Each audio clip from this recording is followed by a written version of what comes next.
नमस्कार. बातमी आहे सोलापुरातून. झेंडा लावताना विजेचा धक्का लागून तरुणाचा मृत्यू. कुमटा नाका परिसरातील घटना.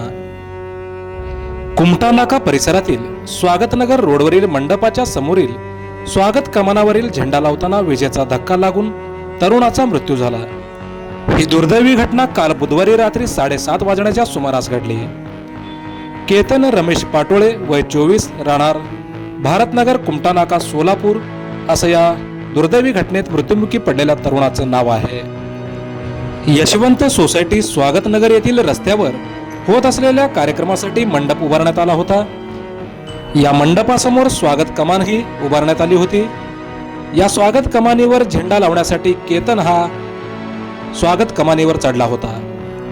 झेंड्याच्या कापडाला स्टीलचा पाईप होता. साधारण 20 ते 25 फूट उंच ती कमान होती. कमानीच्या बाजूला चिटकूनच विद्युत प्रवाह वाहून नेणारी तार होती. झेंड्यासाठी असलेल्या स्टीलच्या पाईपचा विद्युत तारेला स्पर्श झाल्याने केतनला विजेचा धक्का लागला. केतन साधारण 20 फूट उंचीवरून कमानीमध्येच कोसळला. ही बाब केतन सोबत काम करणाऱ्या तरुणाच्या लक्षात आली. त्याने तातडीने येथील मंडळाच्या कार्यकर्त्यांना माहिती दिली. दरम्यान उमेश पाटोळे यांनी केतन यास उपचाराकरिता शासकीय रुग्णालयात दाखल केले.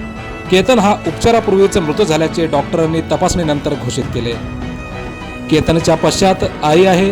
केतन यास विजेचा धक्का लागल्याची माहिती त्याचे मित्र तसेच नातेवाईक त्यांना समजावली. त्यानंतर शासकीय रुग्णालयात नातेवाईक तसेच मित्रांनी मोठी गर्दी केली होती.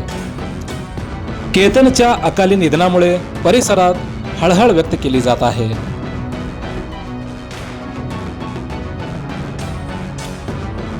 मोजक्या निवडक आणि महत्त्वपूर्ण बातम्या पाहण्यासाठी सबस्क्राईब करा हॅलो सोलापूर न्यूज चॅनल आणि नोटिफिकेशन मिळवण्यासाठी बेल आयकॉन प्रेस करायला विसरू नका. धन्यवाद.